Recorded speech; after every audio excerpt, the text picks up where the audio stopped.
Time is quiet. It does not knock. It does not beg for attention. And it never warns you before it leaves. That is why so many people lose it before they ever learn its value.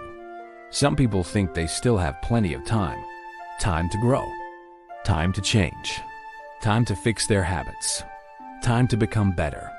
But one day, life reveals a painful truth. What you waste today may become the pain you carry tomorrow. Today's story is about Aron, a man who thought time would always wait for him. His story began in a beautiful farming village, hidden between green hills and open sky. In the early morning, sunlight poured gently over the land like liquid gold. Long rows of crops stretched across the earth in careful lines. The river moved quietly beside the village like a silver ribbon, calm and shining under the light. Birds drifted through the cool air. The smell of soil, fresh grass, and morning wind filled every narrow path. It was a place where life felt honest. Farmers rose with the sun. Wooden carts creaked along the dirt roads. Hands stayed busy from morning to evening.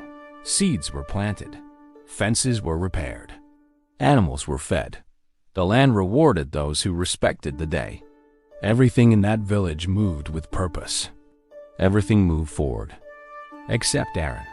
Aron lived in a modest house near the edge of the farmland, where the fields opened wide and the evenings were quiet.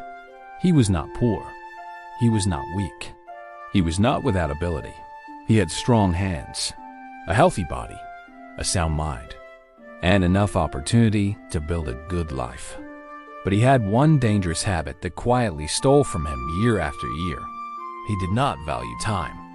He treated it like something endless, something he could always use later, something that would still be waiting for him tomorrow, next week, next month, next year.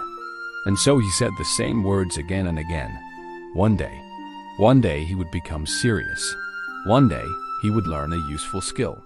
One day he would stop wasting his mornings. One day he would build a life he could be proud of.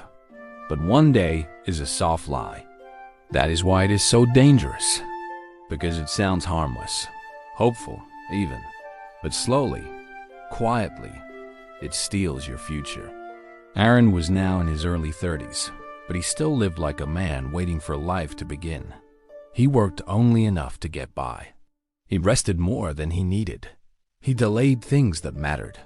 He started little, finished less, and always believed there was still plenty of time left. Most mornings, Aron sat too long outside a small tea stall near the market road, watching other people begin the day he kept postponing. He would hold a warm cup in his hand and stare at the road while the village moved around him. Farmers passed with tools over their shoulders. Young men loaded sacks onto carts. Women walked to market with baskets full of vegetables and grain. Even the older men moved with purpose. And Aron sat there, telling himself the same thing. I'll start later. At first, that belief felt comfortable. That is how wasted time often begins. Not with disaster, not with pain, but with comfort. A delayed morning, a postponed decision, an unfinished plan. A habit of saying, I'll do it later. And because nothing terrible happens immediately, the person keeps going. That was Aron's life.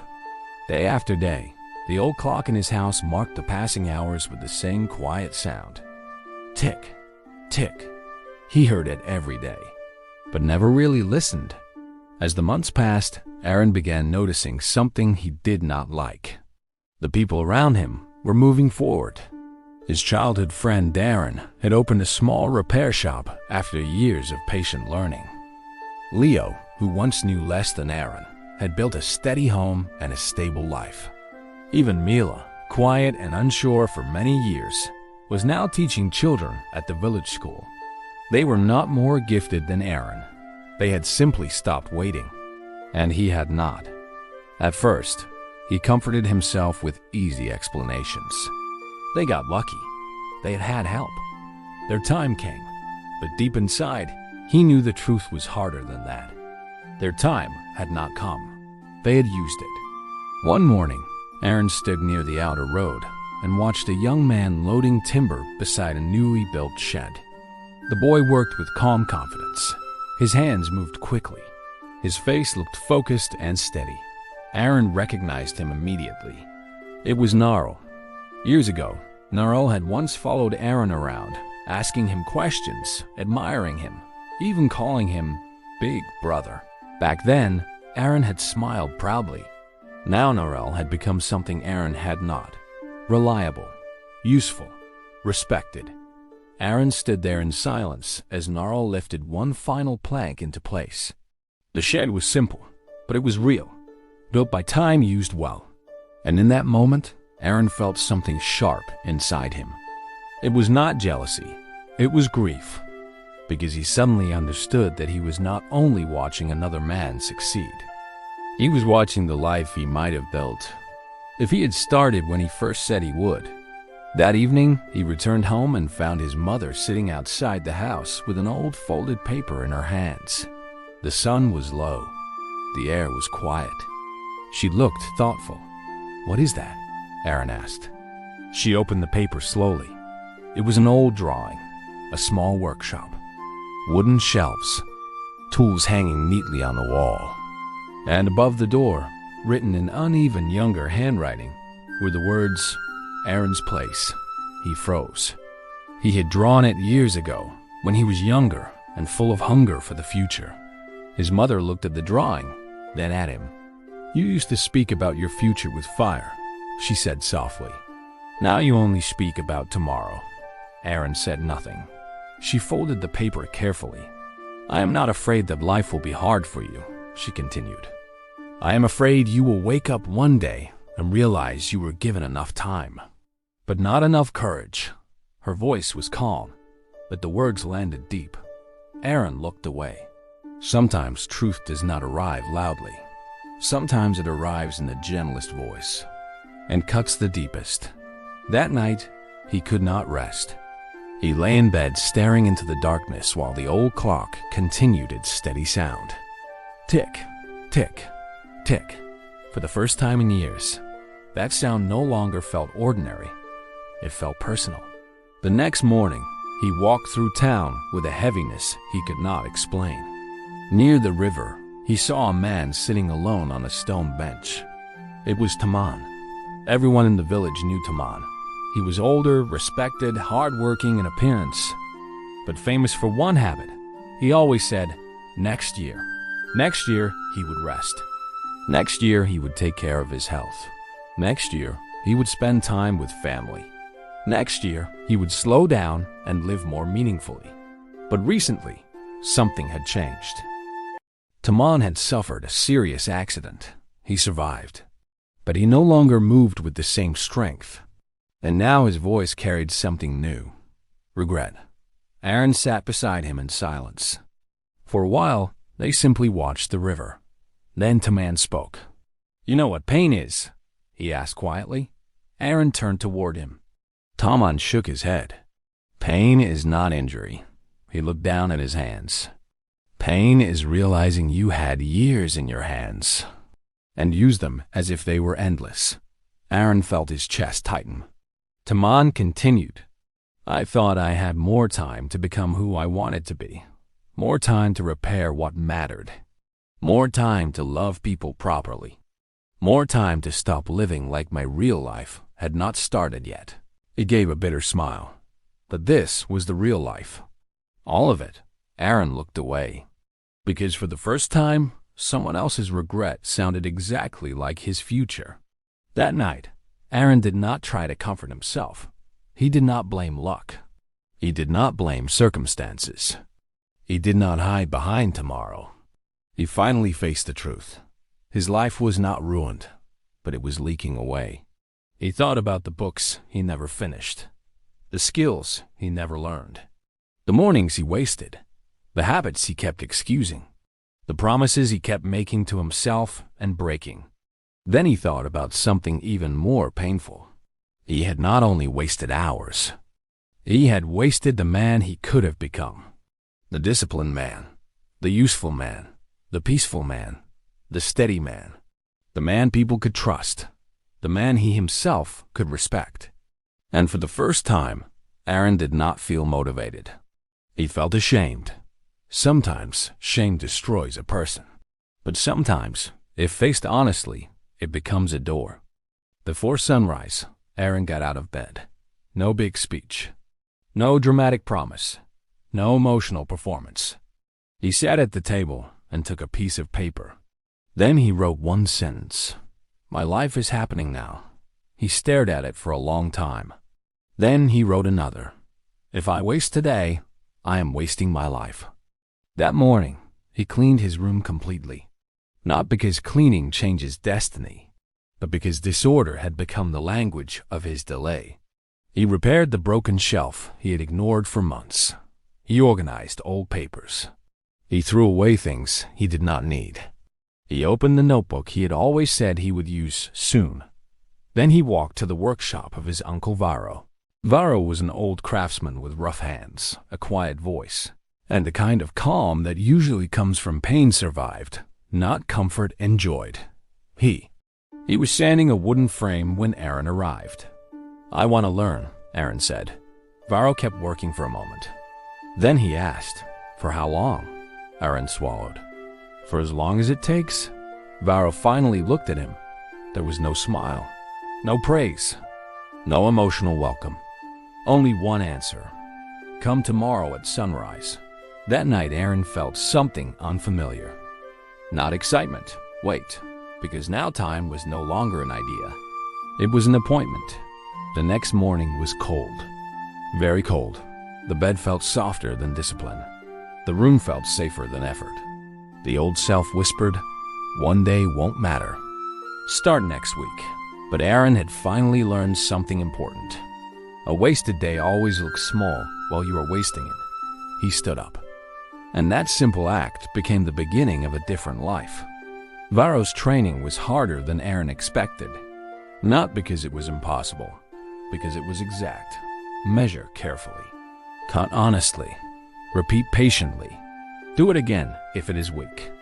Do not rush what you want to last. Aron's hands hurt. His back ached. His mind became restless. Many times, he wanted to stop.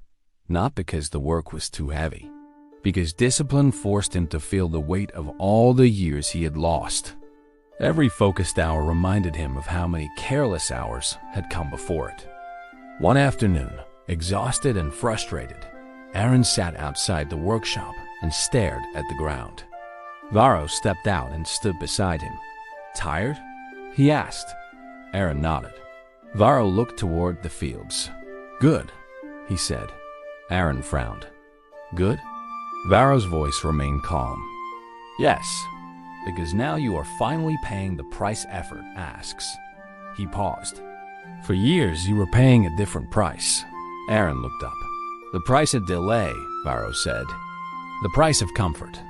The price of becoming less than you could have been." Aron said nothing, because deep down, he knew it was true. The bed had felt soft. The years it stole were not. Days became weeks. Weeks became months. And little by little, something changed inside him. He started waking before the clock. He noticed how much could be done in one focused hour. He began finishing things he started. He felt less scattered, less ashamed, less hollow. For the first time in a long time, his actions and his words were beginning to agree. And that changed something deep within him. Because the greatest damage of wasting time is not lost productivity. It is lost trust in yourself. Every time you delay what matters, something inside you learns that your words mean nothing. And every time you follow through, even in a small way, that trust begins to return. One evening, Aron passed the tea stall where he used to waste his mornings. Two younger men were sitting there, laughing lazily. "There's still time," one of them said. The other nodded. "We're still young." Aron stopped walking. He looked at them for a moment. Then he said quietly, "Young does not mean safe." The two men looked at him, surprised. Aron continued, "The years move faster when you waste them." Then he walked on. He did not say it to sound wise. He said it because he had lived it. Months later, Aron's life looked different. Not perfect, but different. His body was stronger. His habits were sharper. His mind was clearer. His hands were skilled. He was earning respect through consistency, not talk. But the deepest change was invisible. He no longer spoke about life as if it were waiting for him. He had entered it. One afternoon, while cleaning Varo's workshop, Aron found an old pocket watch inside a wooden box. The watch was scratched and no longer worked. He picked it up and asked, "Why do you still keep this?" Varo looked up from the bench. "To remember." "Remember what?" Varo wiped the dust from his hands slowly. "That time does not stop because we are confused." Aron stared at the broken watch. Varo stepped closer. "Most people think losing time looks dramatic," he said. "It doesn't." He pointed gently toward the window, toward the road, toward the village beyond. "It looks ordinary. Another delayed morning, another distracted afternoon, another year of saying, soon." He looked directly at Aron now. And then one day, a person looks at his life and realizes he has been present for it, but not faithful to it. Aron felt those words deeply. Present, but not faithful. How many people live exactly that way? Breathing, eating, talking, planning, waiting, alive on the outside, absent on the inside. That evening, Aron walked home through the village. The same fields, the same roads, the same river catching the last light of the sun. But he was not the same. At home, the old clock still made its steady sound. Tick, tick. Only now, it no longer sounded like background noise. It sounded like truth. He sat quietly and thought about everything time had tried to teach him. Time is not just what fills a day. It is what builds a life. It shapes discipline, wisdom, skill, trust, peace, character, relationships, healing. Waste money and you may earn it back. Waste energy and rest may restore it. But waste time carelessly enough, and life quietly closes doors that effort later cannot fully reopen. That is why valuing time is not about becoming cold or obsessed. It is about becoming awake. Awake to the fact that your life is not waiting somewhere in the future. It is here, in this hour, in this decision, in this unfinished responsibility, in this habit you keep excusing, in this dream you keep delaying, in this person you keep meaning to become. Years later, Aron became known in the village as a dependable man, not because he was extraordinary, because he became faithful to time. Young people sometimes came to him for advice. They expected long speeches.